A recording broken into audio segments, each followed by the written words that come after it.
Good morning, students. How are you all? I hope you all are fit and fine. In our previous online class, we had completed fundamental duties and directive principles. Nowadays, we all are following the government instructions to keep ourselves safe from the epidemic. And in this way, we all are fulfilling the fundamental duties. So this is our fundamental duty, what we are doing for the government. As I had already explained you about the directive principles of the state policy, that they are the guidelines in framing the law by the legislature. So today I will teach you the main directive principles.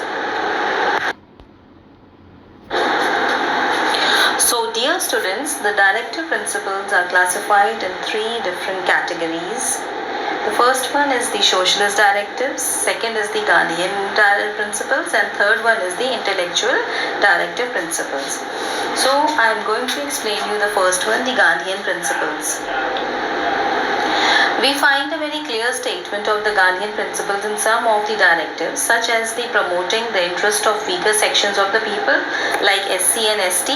As we all know that there is a reserved seats in the parliament for SC, ST and the backward classes.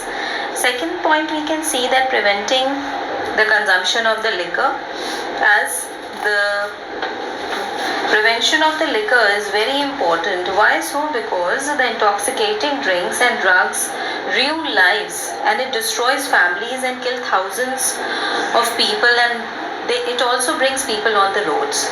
So the state shall endure to bring about prohibition of the consumption except for medicinal purpose of intoxicating drinks and of drugs and which are injurious to health, and it is described in Article 47. Then in the third point we will see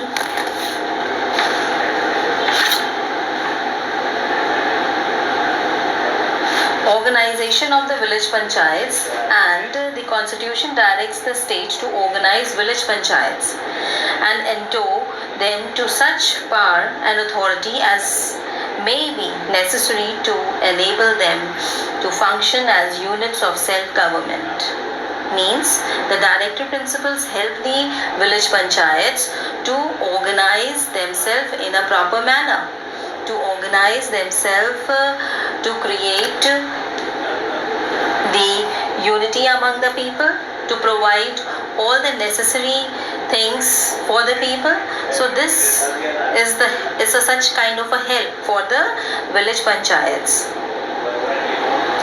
In addition to the above principles, the constitution also directs the state to take steps for prohibiting the slaughter of cows and the draught animals. So it also stops the slaughtering of the cows. Now, next point we will see the principles which promote the economic equality, means socialistic measures. As I have already told you that it was categorized into three different categories. So this is the second one, socialistic measures. The farmers of the constitution suggest many socialistic measures, such as the providing adequate means of livelihood, giving us the means to buy the things that we need in our daily life. As in Article 48 describes, the state shall endeavour to organize agriculture and animal husbandry in modern and scientific lines. So, in the way, the new ways of animal husbandry and the agriculture should be introduced by the government to the farmers. Then, fair distribution of wealth among the farmers, protecting women and children against exploitation. Men, women and children should not be forced by economic necessity to enter jobs and vocations not suited to their age or strength. Means the women and children should not be forced by any men or any group or any organization to that work which is not suiting to them or which is not appropriate to them. In the words of Mahatma Gandhi, as he said, independence must begin at the bottom. Thus, every village will be a republic or panchayat having full powers. In Panchayati Raj, only the Panchayat will be obeyed and the Panchayat can only work through the law of their making. So according to their village, they can make their laws. According to their situation, according to their demands. They can make their laws and they can change that also. Then we can see another point about child rights activities was started by Kailash Satyarthi and Malala Yousafzai of Pakistan, and they won the Nobel Prize also in Oslo, Norway on 10 December 2014 for their work. For which work? For upgrading the education of the girls and for doing the work for the children. Now, Satyarth's organization Bachpan Bachao Andolan liberated more than 80,000 children from bonded labor. So in this way, we can say that directive principles of socialistic measures help the people in upgrading themselves. Now, next is the principles which protect environment. So, this principle can come in the socialistic measures. The 42nd Amendment Act 1976 speaks about the state's duty to protect and improve the environment and to safeguard the forest and wildlife of the country. Then, protecting of monuments and objects of national importance. Places and things of national importance should be protected from spoliation, disfigurement, destruction, removal and disposal or export. So in this way we can protect the monuments and the national importance thing.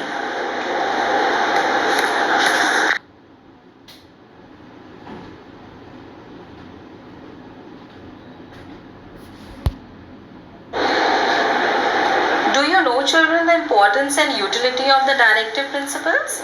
So this can be categorized into three categories, okay? The directive principles are categorized on the ground that these provisions are not enforceable by any court.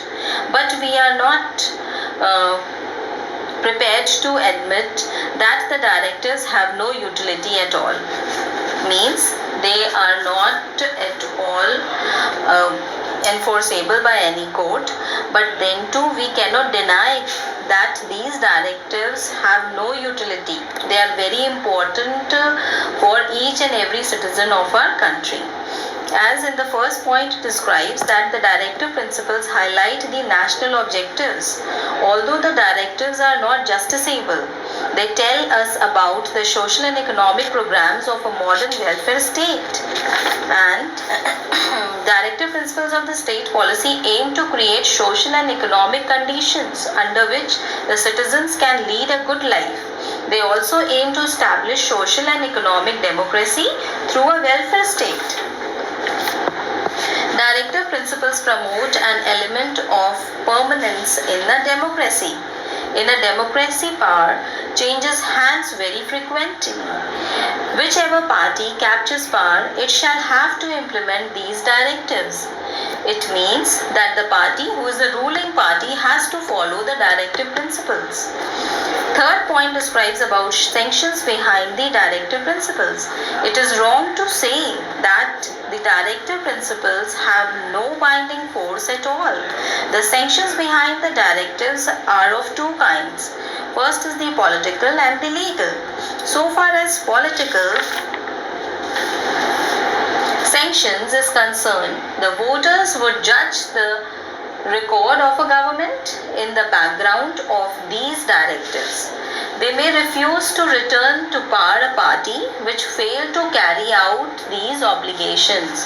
Means if the ruling party or the winning party is not able to fulfill the demands of the people, then next time the people will not give vote to the same party. They will change the political party and they will bring some another party as a ruling party. There is also a legal sanction behind the directive principles. They are fundamental in the governance of the country. Laws enacted to implement the directive principle have been upheld by the court.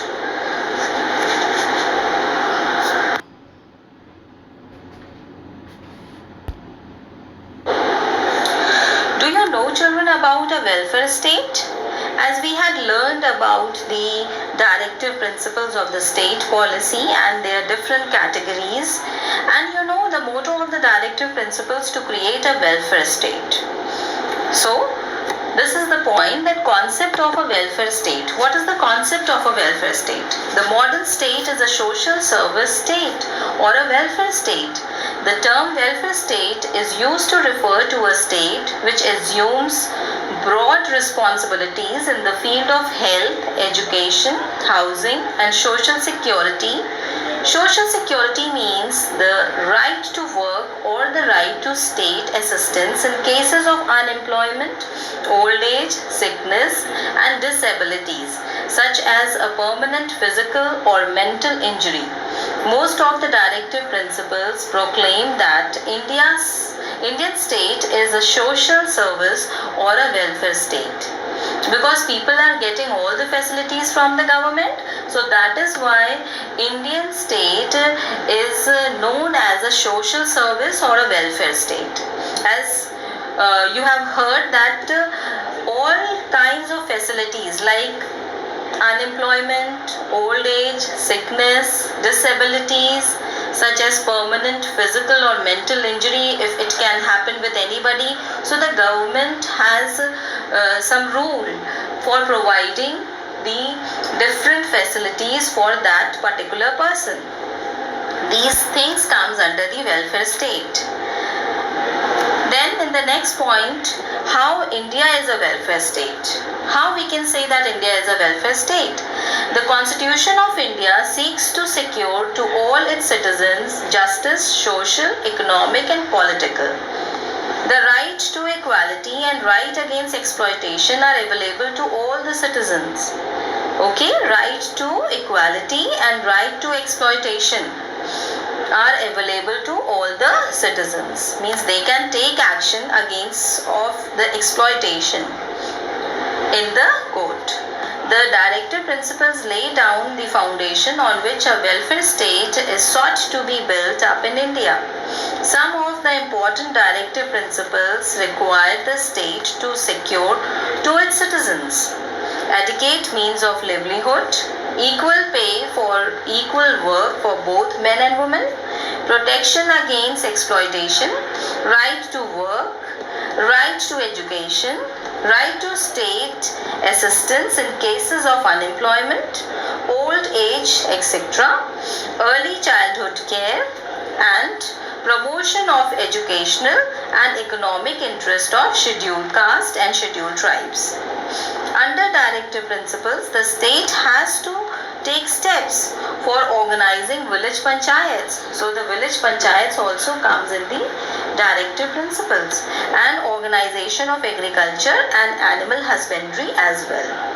So in this way we can say that India is a welfare state, because the Indian government is providing all these facilities to each and every citizen of our country. Then, as you can see it on the screen, steps towards the realization of the goal of a welfare state. Now, what steps the Indian government took to give the facilities to all the citizens of our country? How far has the state moved towards the realization of the social and economic goals? It is a question whose answer may turn out to be very lengthy. We shall have to be a bit brief. So in the first point, the first step which the Indian government took, that is Prevention of Atrocity Act 1989, aims at preventing commission of offence against scheduled caste, means SCs, and scheduled tribes. Means if anybody is not respecting the scheduled caste and scheduled tribes, or if they are not getting the seats which are reserved for them, so they can go to the court against of that person or that group. Second point, the government of India provided 27% reservation in central government post for persons belonging to the socially and economically backward classes. It also referred for the OBC class, means the other backward classes, Under Reservations in Admission Act 2007, OBCs are entitled to 27% reservation in central educational institutions also. Okay, so they are entitled to get admissions in the central education institutions. Several land reform acts were enacted to provide ownership rights to the poor farmers. Then, fourth point describes about the Equal Remuneration Act 1976 provides for equal pay for both men and women, as they are working for the same thing, so they should get the same salary for the same work or for the work of similar nature. Then the National Rural Employment Guarantee Act in 2005, it is begun in 2005, National Rural Employment Guarantee Act, now named as Mahatma Gandhi, required to provide 100 days of employment in a year of each rural household in the country. This scheme now covers all the 644 districts of the city. So you know what is this scheme? In this scheme, the days are divided among the people, unemployed people. How they are divided? They are divided equally. Means each person is getting 100 days of employment. So that each one will get the employment. 100 days one person will work, and then another 100 days another person will work. So everybody will get the salary for 100 days. So in this way everybody will get the employment. So this is known as the National Rural Employment Guarantee Act 2005. Then the Right to Food Security Act 2013 aimed at providing subsidies food grains to nearly 2/3 of the Indian people. They were entitled to 5 kg food grains per person per month for 3 years from the date of enactment of this act. At these rates, so the government has fixed few rates also for these grains, like rice 3 rupees per kg, wheat 2 rupees per kg, and coarse grains 1 rupee per kg. So they are very cheap in rate, so that each and every person, a poor person or below poverty line person, is able to get the food. In 7th point, we will see Right to Fair Compensation Act came into force on 1st January 2014. It provides for fair compensation to those whose land is taken away by the government for a public purpose. For example, to set up factories or raising infrastructural projects such as the railways, airports, and you can see nowadays the metro lines are also working. Means from that places from where these lines are taking place, or the lines are installing by the government. So that places people will get the compensation. If their house is coming in that way, or if their shop is coming in that way, so they will be given a compensation from the government, and they will given a place also somewhere else. So in this way, this is known as the Right to Fair Compensation Act. Now, 8th point, we will see under the Pradhan Mantri Jan Dhan Yojana, means PMJDY. It was made possible for all the, especially the poor, to have banking opportunities as well as insurance coverage, which previously they did not have. So in this scheme, the poor people have the insurance coverage and the banking facilities. In 9th point, we can see on the 1st February 2018, the government announces the National Health Protection Scheme, that is Ayushman Bharat, for the poor people. It gives 100 million poor families an insurance coverage of rupees 5 lakh per year. So in this way, we had learned the steps which the Indian government took to make India a welfare state.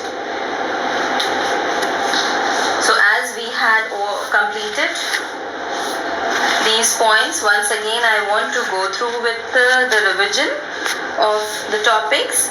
As we had completed the directive principles, so the directive principles lays down in part 4, and it also says, or it is a nature which describes about the framing of the law to the legislature.